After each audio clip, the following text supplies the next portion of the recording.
So I suppose following on from our discussion last week, where we discussed the sanctions on the Kinahan cartel and the impact that would have on boxing, in the last week, interestingly, MTK Global, an organisation who cut their ties from Daniel Kinahan in 2017 or so, they publicly stated, actually has folded. So the company is now in, because they have a huge stable of boxers, they're in a position where they're trying to arrange transitional arrangements where their boxers will move to new management agreements. And there will obviously be a huge impact on boxers because, irrespective of what we may think of MTK and the people behind it, boxers are now obviously going to end up with less favourable terms and conditions, because that has been the reason why MTK has had boxers who have been so public in their support of Daniel Kinahan. And that has been basically because of the fact that they've been on better terms. We move from that to obviously last night when the globally biggest name in the MTK stable, Tyson Fury, defended his heavyweight title against Dillian White. Prior to the fight, he had said he was going to retire after it. He did mention that afterwards as well, but was also very quick to call out Francis Ngannou in the MMA. And his wife subsequently said she would have no issue if he decided to continue on so he could unify the belts. And I think last night was probably a big example of the last hurrah for an MTK fighter, it being Fury and their biggest name. And I think from here on out, we're going to see a very big shift in the global landscape of boxing. But one interesting thing that I'd like to draw everyone's attention to was a tweet by Donald McRae, who is a very well-known author and Guardian journalist. He's written extensively on the subject of boxing. His book, Dark Trade, is probably one of the most famous boxing books about. Last night, he and a number of journalists, all of whom happened to either call out the Kinahan cartel previously, as in prior to the sanctions, or were involved in the Panorama BBC show which exposed them, went from having their usual ringside seats as journalists who are at the top of their game in boxing terms and are very revered, to being relegated to up somewhere in the stands where Matt Christie, who is the editor of Boxing News, so you can imagine how high up he is in the boxing journalist world, was using binoculars to watch the fight. And surprisingly, the chief cheerleaders for other parties in that discussion were down ringside. And I think that was, last night was the last opportunity for them to do something like that, and to be so childish and treat people who'd stood up for boxing like that says the sort of mentality you have out there.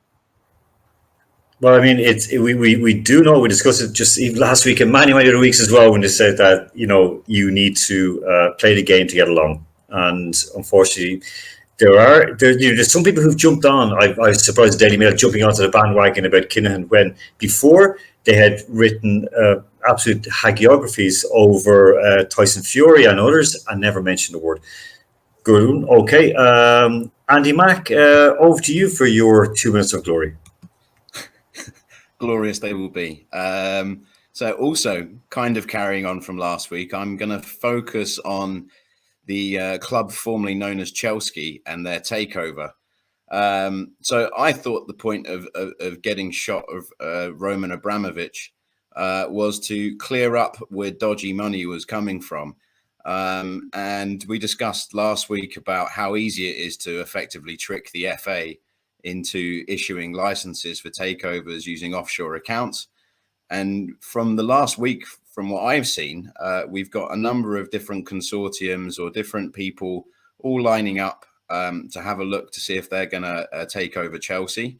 And one of them, ironically, as we mentioned earlier as well, is involving Lewis Hamilton and Serena Williams. And I'm not going to throw all Chelsea fans under the bus for this, but I'd say the irony of Serena Williams and Lewis Hamilton going to the club that is not particularly well known for being, how can I put this nicely, having some racist chants about certain elements of life.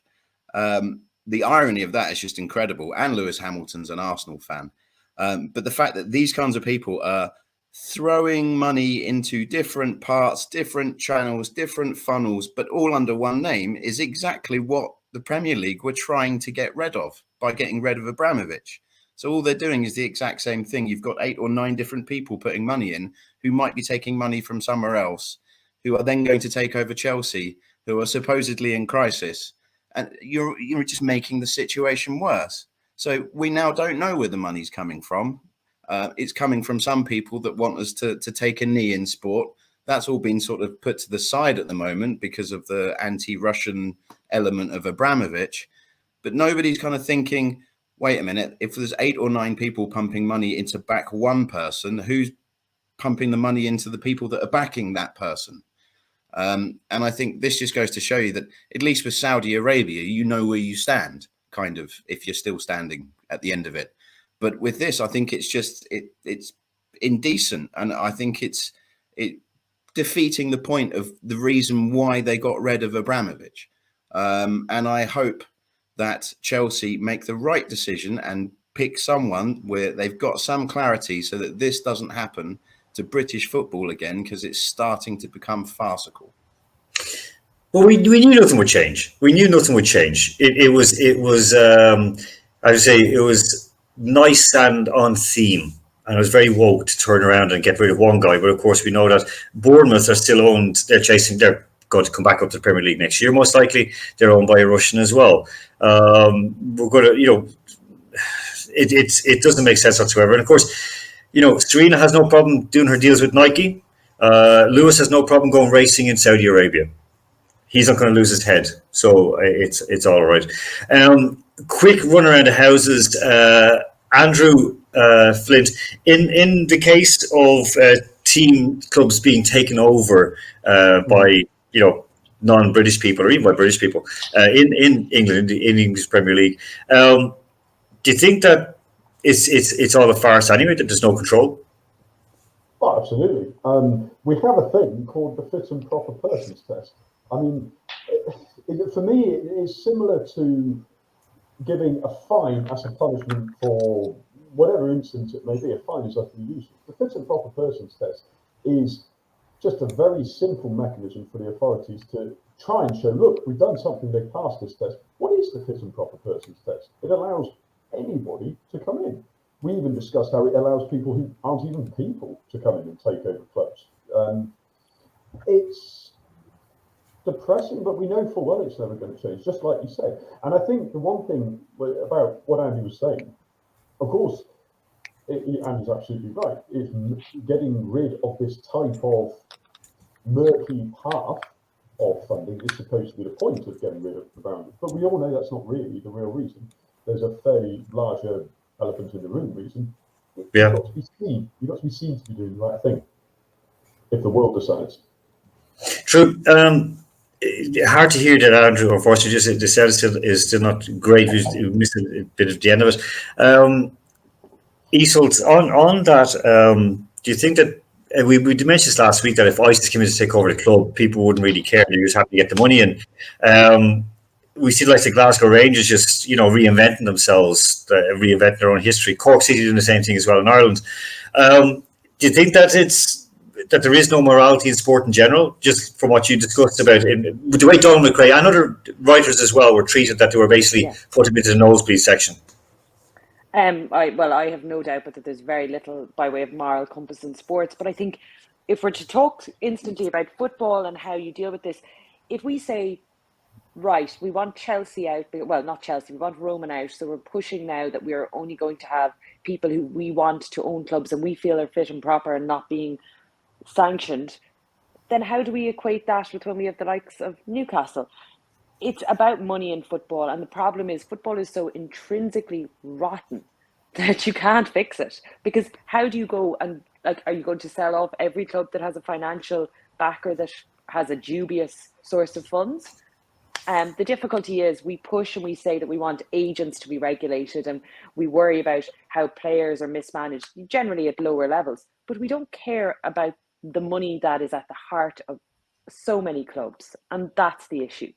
It's so rotten to the core that you nearly need to begin again, or you need to start saying, right, every new person who comes in has to meet this test, or we're not taking your money. But football won't do that.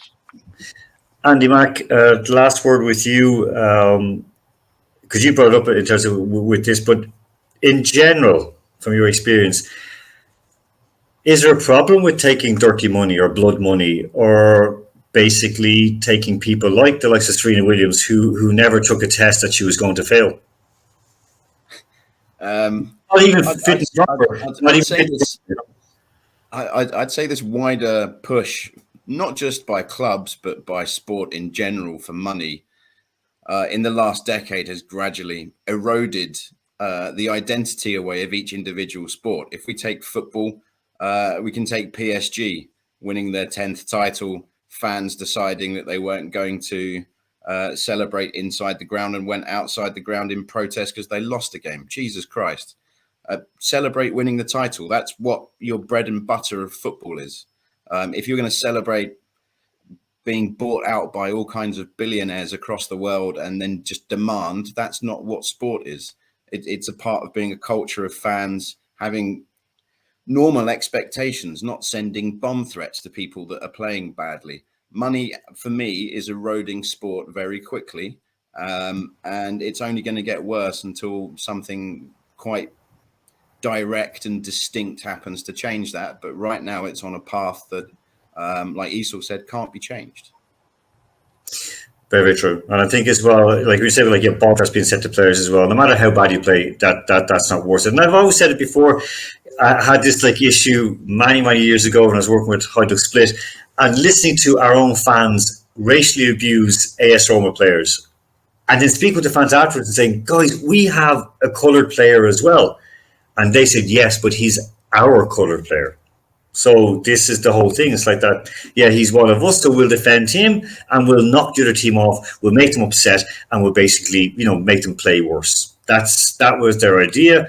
That was their logic. Again, I always say you don't have to pass an IQ test to own a football club, and definitely not to go watch a match.